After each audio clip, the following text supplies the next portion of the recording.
ouvir a voz do Salvador.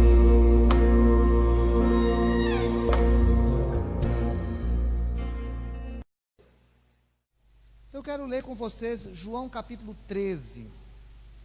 Nós estamos entrando na semana de Páscoa. É muito interessante porque normalmente no Natal a gente faz uma festa muito grande. Aos irmãos lá de Vilhena, muito obrigado pela presença de vocês. Deus abençoe todo mundo que está aqui com a gente também, outra vez. Muito obrigado. No Natal a gente faz uma festa muito grande, e todo Natal eu falo assim, não existe Natal sem Páscoa. O Natal não é para si mesmo, né? O Natal é para a Páscoa. Então talvez essa data era a data para a gente comemorar mais, mas a gente sabe que ela faz meio que mais parte da liturgia católica do que da liturgia evangélica. Mas como a história do cristianismo não é propriedade nem de uma igreja nem de outra, eu queria propor que a gente fizesse dessa semana uma semana de reflexão sobre a Páscoa. Algumas coisas práticas para essa semana de Páscoa a partir desse texto. Quem sabe você poderia fazer dessa uma semana de santificação para ti, uma semana de crescimento individual, uma semana de crescimento na comunhão com Deus, aquela semana em que a gente para pensar o que significou o sacrifício de Cristo. O pastor Cristiano pregou uma palavra muito boa domingo passado aqui com relação à obra de Jesus Cristo, e aí eu queria trazer esse texto de João 13, que diz assim: ora, antes da festa da Páscoa, sabendo Jesus que era chegada a sua hora de passar desse mundo para o Pai, tendo amado os seus que estavam no mundo, amou-os até o fim. Durante a ceia, tendo já o diabo posto no coração de Judas Iscariotes, filho de Simão, que traísse a Jesus, sabendo esse que o Pai tudo confiara às suas mãos, e que ele viera de Deus e voltara para Deus, levantou-se da ceia, tirou a vestimenta de cima, e tomando uma toalha, cingiu-se com ela. Depois deitou água na bacia, e passou a lavar os pés aos discípulos, e a enxugar-lhes com a toalha com que estava cingido. Aproximando-se, pois, de Simão Pedro, e este lhe disse: Senhor, tu me lavas os pés a mim? Respondeu-lhe Jesus: o que eu faço não sabes agora, compreendê-lo-ás depois. Disse-lhe Pedro: nunca me lavarias os pés, nunca me lavarás os pés. Respondeu-lhe Jesus: se eu não te lavar, não tens parte comigo. Então Pedro lhe pediu: Senhor, não somente os pés, mas também as mãos e a cabeça. Declarou-lhe Jesus: quem já se banhou não necessita de lavar senão os pés. Quanto ao mais, está todo limpo.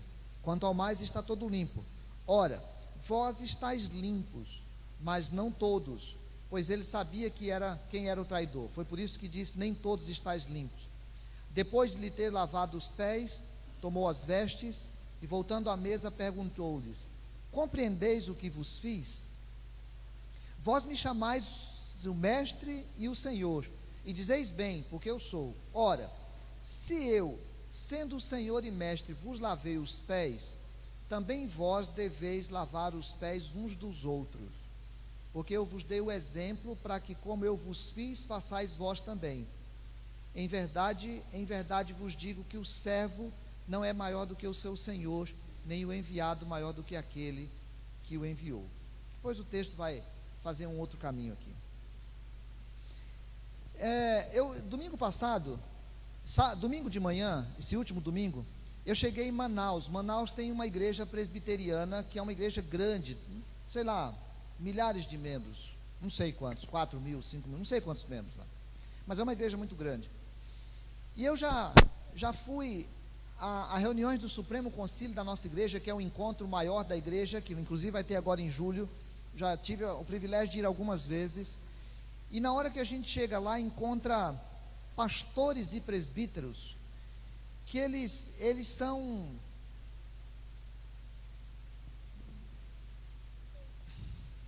eu estou sem achar a palavra aqui, mas eles são muito grandes assim. E aí, quando a gente chega lá, é engraçado sentar de fora e ficar olhando a pose, a postura, o jeito, uma coisa meio pedante em alguns instantes. E aí a gente vai conversar com alguns companheiros, às vezes até de seminário, alguns não conhecem mais, mas a gente vai conversar com alguns. As igrejas são sempre maravilhosas, está tudo muito grande, nada tem problema, nada tem dificuldade, e a gente fica olhando e fica pensando, meu Deus. Quando a gente chega em Manaus é diferente, porque Manaus é uma igreja grande, é uma igreja com um poder de ação muito grande, mas os pastores têm uma postura de tranquilidade, de humildade, de jeito de ser, que encanta o coração. E aí eu cheguei domingo de manhã e o pastor Zé Nery me encontrou lá fora e vem todo carinhoso e cumprimenta todo mundo, e aí ele chegou a mim, me cumprimentou com um carinho enorme, e aí ele me puxou assim para um lado, e eu achei que ele ia querer falar alguma coisa comigo, eu fiquei preocupado porque já estava do culto, e ele foi puxando lá para uns cantos que tem assim, e de repente eu estava no púlpito, saí assim num canto do púlpito, e estava o pastor José João, que é o líder da igreja, que é um caboclinho amazonense, simples, vestido de modo simples, sem gravata. Aliás, gravata eu acho que foi uma coisa feita para presbítero, porque aperta demais aqui, é muito incômodo. Sem gravata, uma camisa de manga curta, tranquilinho, sentado. Na hora que eu cheguei, que eu vi que eu estava, falei, opa, não vou não. E porque eu fiquei com vergonha, e o pastor Zé Nery, não vem aqui. Eu falei, não, vou não vem aqui. Eu já estava descendo, ele foi lá, me catou pelo braço, assim, não, pai, vem aqui. Porque eu pensei, meu Deus, eu estou lá no púlpito da igreja de Manaus com o pastor José João, e o pastor José veio lá todo feliz e me cumprimentou e me abraçou, e nós ficamos um pouquinho ali, e eu fiquei muito constrangido por aquela situação, e me lembrei do meu pastor, que é o pastor Carlos Cooper. O pastor Carlos Cooper eu conheço há 30 anos, exatamente, um pouco mais de 30 anos, e eu convivi com o pastor Carlos Cooper na casa dele, e depois convivi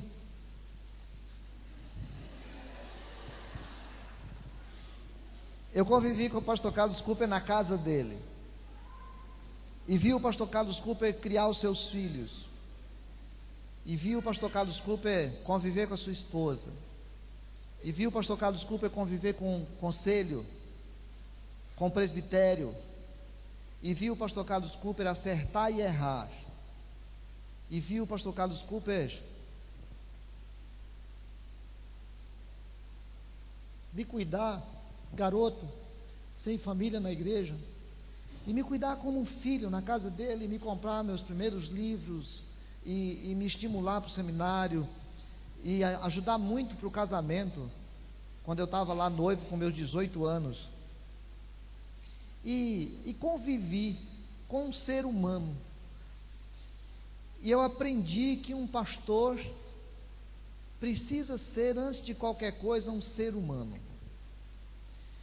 E aí, quando eu me lembro dessa história, essa história foi falada ao meu coração no domingo, pelo pastor José João, porque ele foi fazer essa devocional aqui, esse assunto aqui, ele fez no domingo, e aí eu vou repetir as ideias que ele falou. Então as ideias não são minhas aqui, as ideias são dele, mas ela me falou muito ao coração, porque aconteceu, a gente já conhece o pastor José João, e eu já vi o pastor José João chegar no Supremo Concílio, do mesmo jeito, caboclinho do mesmo jeito, sentar num cantinho lá, e daí a pouco tem um monte de gente em volta dele com carinho.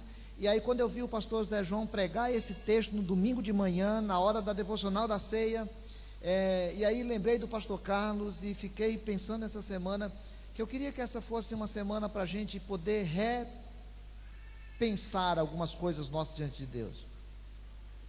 Uma primeira lição aqui, o texto diz que Jesus, tendo amado os seus, o amou até o fim. Isso era talvez quinta-feira. Jesus Cristo sabia que a sexta chegaria. O texto diz que ele sabia que estava chegando a hora de passar desse mundo para o Pai. Jesus sabia que o caminho dele, essa passagem estava acabando. O que ele tinha de fazer já estava terminando. E ele sabia que essa passagem necessariamente daria-se na cruz. Jesus sabia o que significava a cruz. Jesus tinha a absoluta consciência que a cruz era o pior dos sofrimentos que alguém poderia ter na hora de morrer, porque a sua vida se esvaía de gota em gota.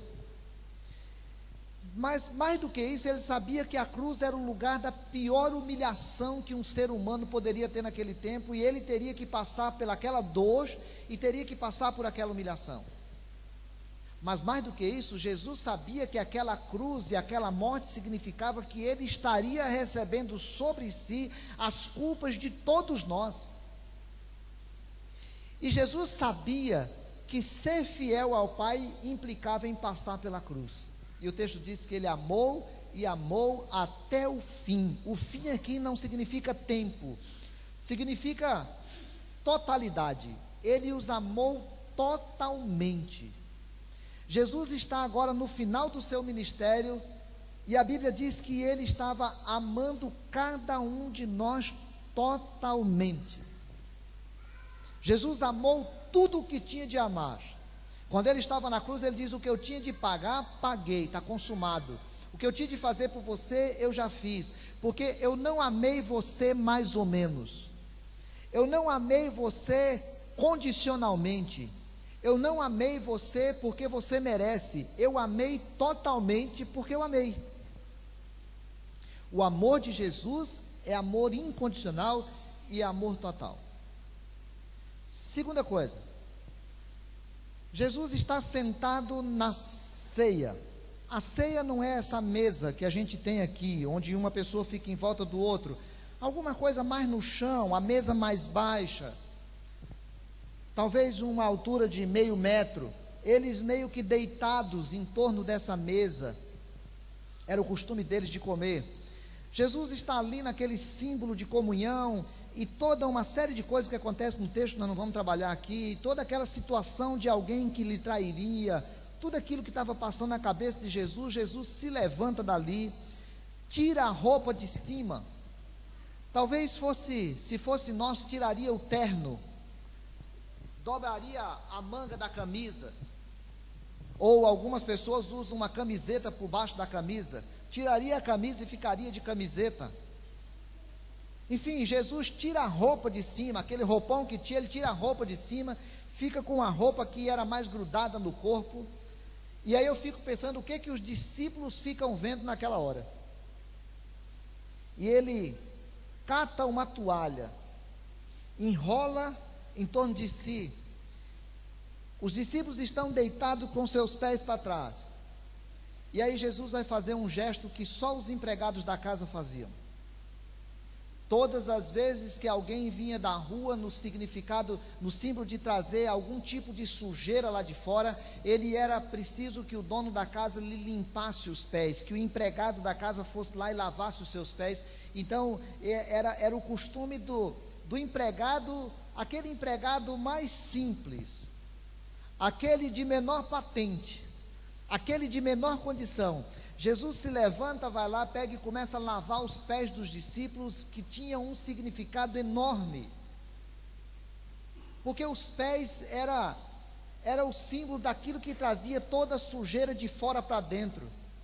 E Jesus estava querendo ensinar para eles que eles precisavam passar por purificação, porque agora estava para chegar a morte de Cristo, e eles precisavam experimentar a purificação. E ele vai lavando de pé em pé, e aquilo deve ter chocado muito. Aquilo deve ter chocado muito. Nós estávamos lá na África, na casa de um pastor, não sei o nome,